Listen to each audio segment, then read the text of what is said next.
Fit for the best.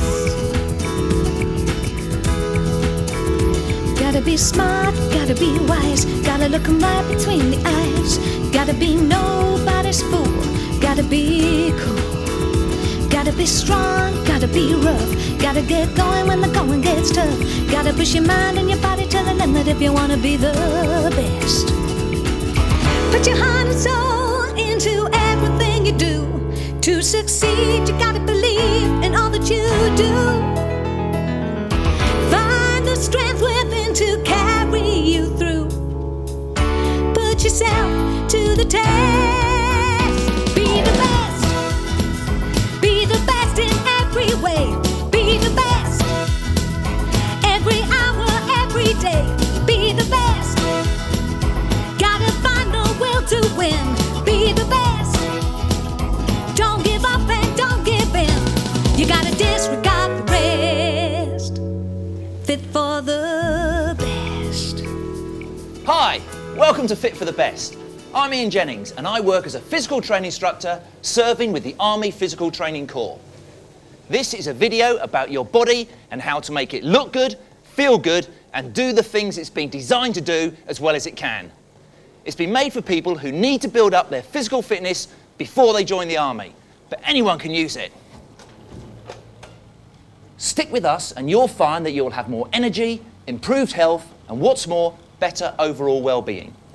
We're going to show you how to work on the 3 basic areas of fitness, which everyone needs to get the most from their bodies. First, stamina. That really means how strong your heart is. Second, upper body strength, arms, shoulders and abdomen. And third, lower body, your legs. To help me, I'm joined by some of my fellow Physical Training Corps instructors. Warrant Officer Class 1, Suli Alaji. Hi. Sergeant Barry Stoddard. Hello there. Sergeant Sue Blake. Hiya. And Sergeant Rod Leach. Hi. We also have a group of volunteers to demonstrate the different fitness activities you're going to see. Hey! They're all new recruits into the Army and they've been with us just a few months and already their fitness has started to develop and will need to keep on improving when you consider the jobs soldiers now have to do. No job gets you fitter than this. To be a soldier today, you need your mind focused, your brain switched on and your body firing on all cylinders. You need upper body strength to climb over obstacles or abseil down a precipice. You also need it for shifting equipment and ammunition. You have to work fast and preferably not drop anything, especially one of these. And that means you need strong arms, shoulders and stomach muscles. Soldiers need to combine upper and lower body strength. Good legs to you and me, to stand up to the strain of carrying a 25-kilo pack on their backs. Or to carry someone out of trouble if they're injured. And of course, they need lots of stamina to be able to keep going all day and night if they have to. Not surprisingly, a large number of people in the Army excel at sport, and quite a few of them have become international competitors.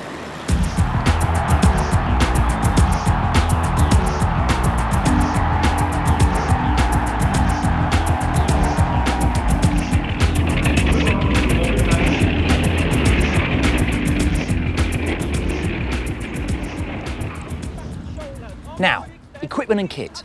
What are you going to need? Fortunately, getting fit doesn't cost a lot of money.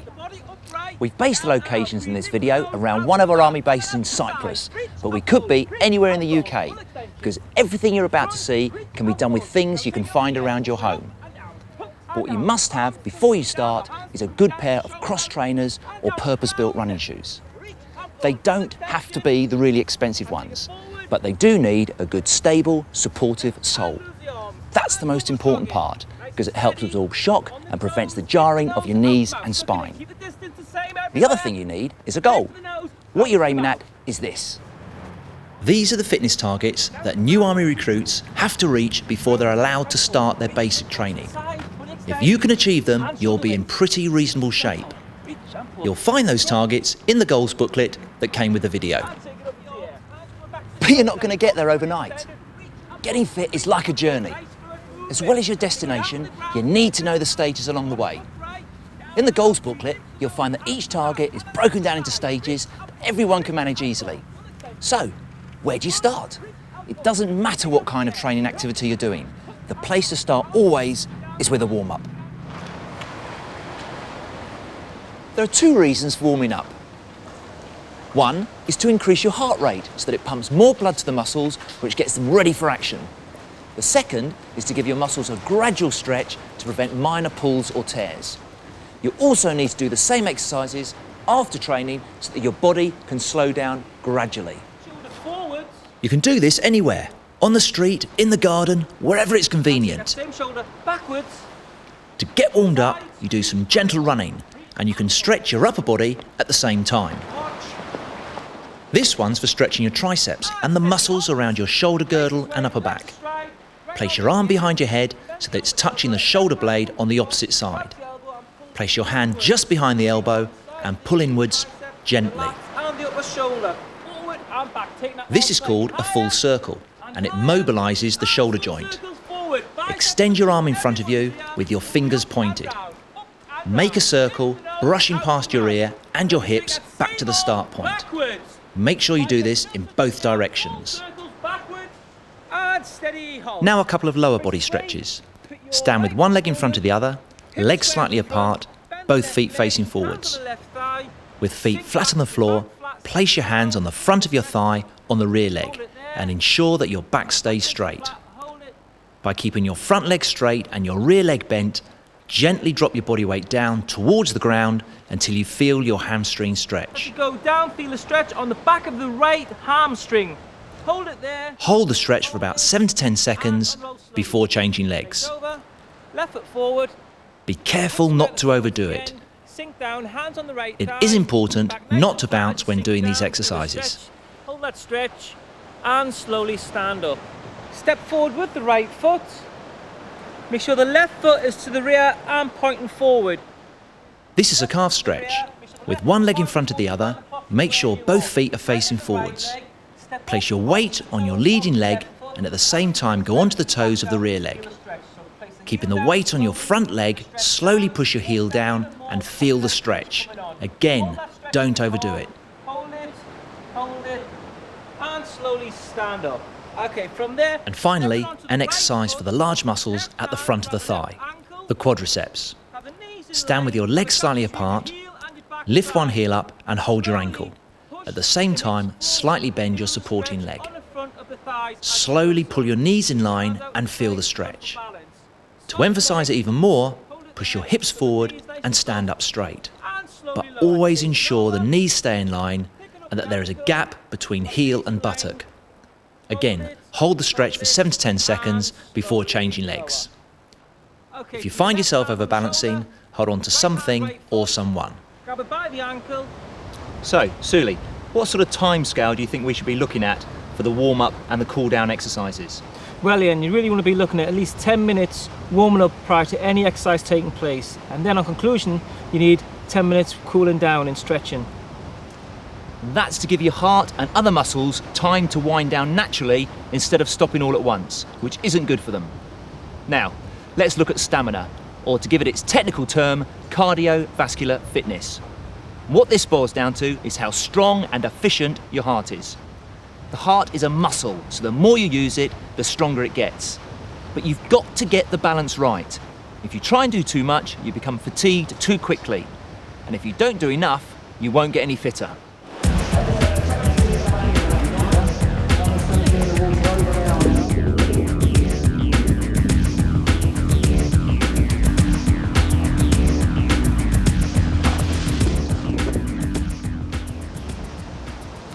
Fortunately, there's an easy way to get this right. It's based on your heart rate, the number of times your heart beats a minute. First, how not to overdo it. Take the number 220 and subtract your age. If you're 16, that gives you 204. That's your maximum theoretical heart rate. You don't want to let your heart go any faster than that. But don't worry too much about it, because in practice it's very, very difficult. But we also want to make sure we're working hard enough. Very simple. Your heart needs to be doing about 60% of its maximum. So again, if you're 16, that's just over 120 beats a minute. That's the minimum you need for your training to have any worthwhile effect on your stamina. The spread between 120 and your maximum heart rate is called the training zone, and that's where you want to be. Stamina helps you perform well at everything, including tasks that need your brain to be sharp. If you're doing something that combines physical work and mental concentration, then the fitter you are, the longer you can stay focused and have sharp reflexes. If your body's tired, your brain gets tired. If your body's fit, you stay alert longer. There are all sorts of things you can do to build up your stamina, but the simplest and easiest is to go running. You can go running anywhere, anytime. All you need are loose-fitting clothes, good running shoes, and for women, a proper sports bra. The point of going running, or of any stamina training, is to get your heart rate up into the training zone and keep it there. Remember, if you're 16, the minimum is 120, and the maximum is 204.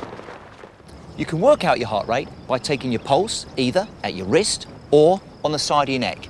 Or, if you've got one, use a heart rate monitor. What you have to do is get an accurate pulse reading as quickly as possible. Rod, how can this be achieved? Using your watch, count your pulse for 6 seconds. Multiply this number by 10, and this will give you your heart rate for the minute. This in turn will tell you whether or not you're in your training zone.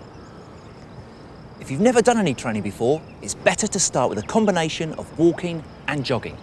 Walk for 2 minutes, jog for 3. Check your pulse to see if it's in the training zone. If it's not, jog a bit faster.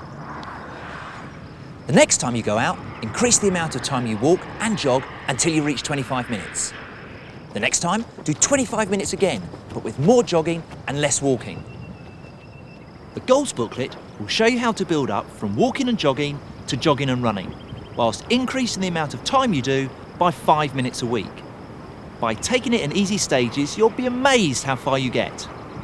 If you can do that, you should have no problem in running 1.5 miles in 11 minutes 45 seconds, which is what our recruits have to do.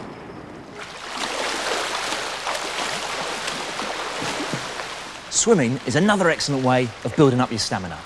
And there's a very handy way of combining swimming with exercises to strengthen your arms and upper body. After every length or after every second width, you pull yourself out using only your arms and rest for a moment before swimming again. You build up the amount of exercise just as you would do for running. You can also time yourself across widths or lengths and swim them even faster and reduce the resting time. 2 other excellent ways of building up your stamina are cycling and rowing. What all the exercises we've seen have in common is that they make your body work steadily, and that in turn is what makes your heart get gradually stronger. Ideally, you should do 3 or 4 sessions a week, leaving a day in between each one for your body to recover. We'll hear more about recovery in a minute, but first let's move on to upper body strength.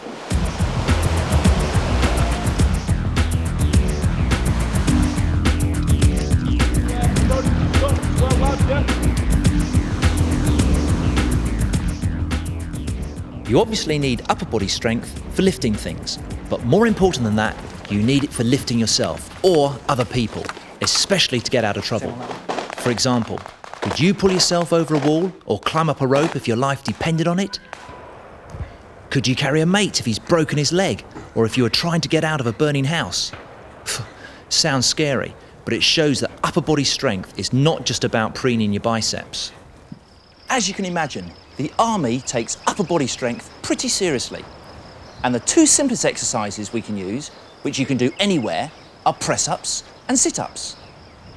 Up, down. Keep your back straight on the press-ups. Up, down. Heads up. This may not look like a barrel of laughs, Down. but press-ups are an incredibly effective way of strengthening your arms. Up. The key to making it really work for you is to keep your back as straight as possible. Up. This encourages you to use your back, stomach and thigh muscles correctly, as well as your arms. As in all the exercises, try to increase the number you do every Down. week. Back straight. Up. If the full press-up is too difficult, or as you become fatigued, try using the assisted method by going onto your knees. In order to exercise different parts of the upper body, vary the distance between your hands.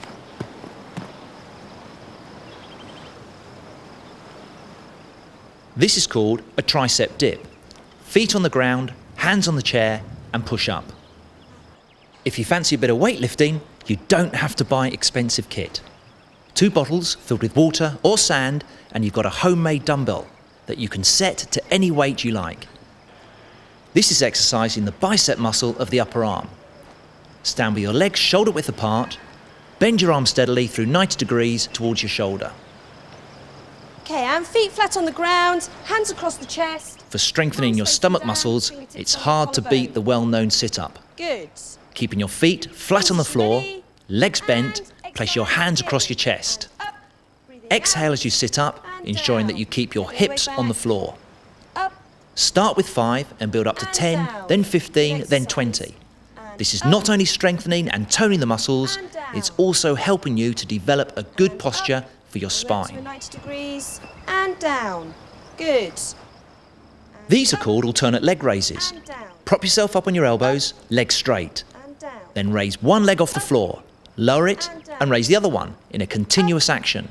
Start with 10 on each leg and build up in increments of 5. And down.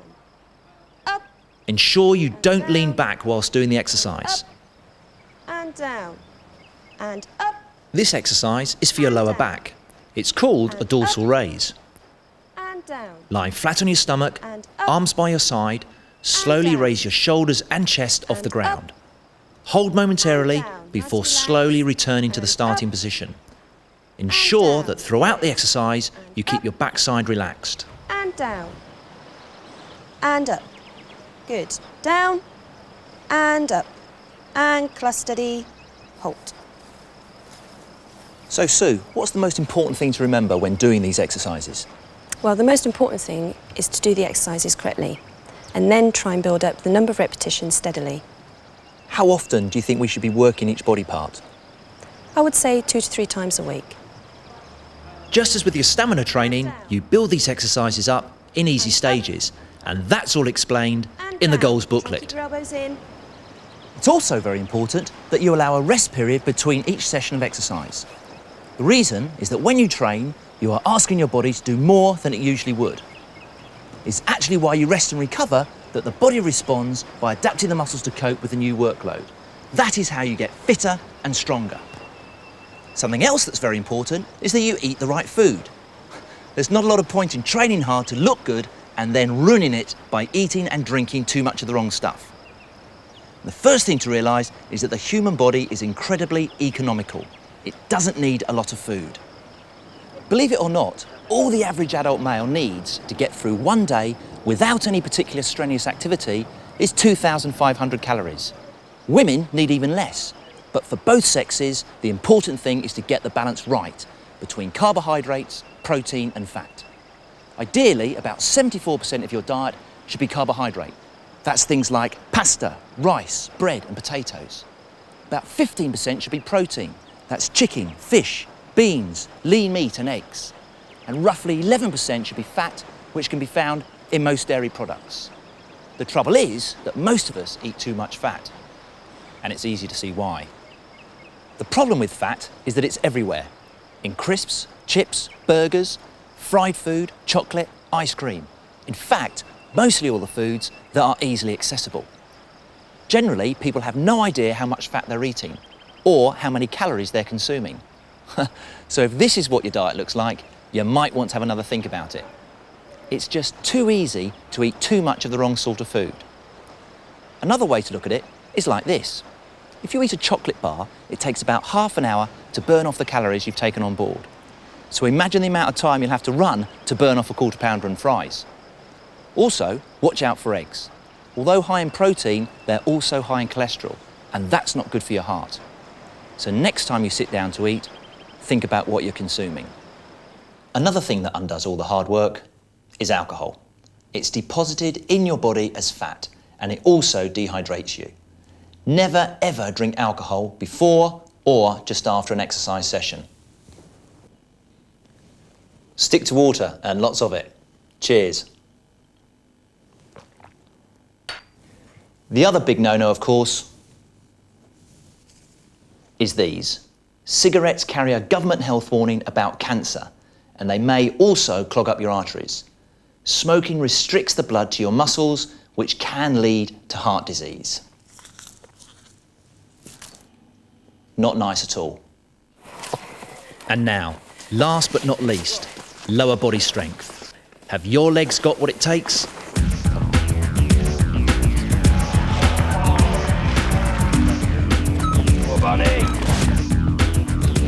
However inactive we are, most of us spend a reasonable amount of time on our feet, so our legs tend to get a bit more exercise than the rest of our bodies. But we'd have a long way to go to match people who depend on real leg muscle power to be the best at what they do. And even if you don't want to be a champion surfer, strong legs are essential for lifting heavy objects and for being able to run fast. They're not bad for self-defense either. Exercise, begin. Going down and up. For thigh muscles, one of the most effective exercises is the squat. It's very simple. Keep that back straight, keep looking forward. Keeping Down, your back straight, and up. raise and lower your body, And making down, your legs do all the work. Feet firm Place your on the hands floor, on the front of down, your thighs, and up. bend your legs until your Bring your fingers head back touch straight, your knees, down, and then return to the and start up. position. Good exercise everywhere. Down and up. Back straight, looking forwards. Another favourite is the step up, which also helps with stamina. Up, It's not unlike climbing up a steep hill. up, up. You can do this at home using a chair or outside using something like a park bench. You need to find something solid that's not too high. Up, down, down. And up, and down. And up, and down. These are Up, hill down, raises, down on the and they're move. great Up, for strengthening your calves. and down. Keep looking Stand, forwards. legs shoulder width Up, apart, extend slowly up onto your toes, hold momentarily before lowering and again. down. And one of the best exercises of all is good old-fashioned Good skipping. exercise. And hold it there. So, Barry, obviously finding a piece of rope isn't a problem, but what are the benefits of skipping? Well, it's a good way for building up your calves and thighs, but more importantly, it is a superb way for building up your stamina. Exercise, begin. You can combine all the upper and lower body exercises you've seen here into a circuit. It means you'll be strengthening all the muscle groups and building up your stamina at the same time. Exercise, begin. Come on, good. Well You done on the must squats. make sure you Pull it, rotate stand, between on the upper press-ups, body, steady, hold, abdominal place and straight, lower body exercise, exercises ready. to give the various muscle Exercise. groups time Begin. to Come recover. on, let's go. Well done on the tricep dips.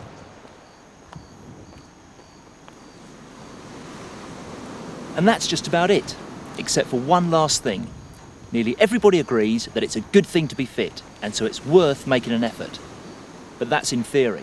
In practice, you've actually got to do it and stick with it if you're going to benefit. So what do you do if you're just not in the mood? The thing that motivates me to train, no matter what the weather, rain, sleet or snow, I set my goals and I strive to achieve them. I like to train every day. If that's not possible, then I'll do 3 or 4 sessions a week for about an hour, which of course includes the warm-up and the cool-down. Fitness is so important to me because it makes me feel good within myself and gives me a sense of well-being. I feel alert, sharp and ready for anything. Even if you exercise as much as I do, you really do need to watch your diet. You can look at it like if you drive a Rolls Royce and you put diesel in it, something's going to give and it's going to be engine trouble. So of course you have to watch your diet. And now, it really is up to you. Give it a go. Put in a bit of work and you'll be amazed at the payback. Guaranteed. So get stuck in, read the booklet and prepare to be... fit for the best! Good luck. Body to the limit, you gotta push your mind and your body to the limit. Be the best. Be the best in every way. Be the best. Every hour, every day. Be the best. Gotta find the will to win. Be the best. Don't give up and don't give in. You gotta disregard the rest. And me? After all the hard work, I just reap the benefits. Don't give up and don't give in. You gotta disregard the rest. Fit for the best.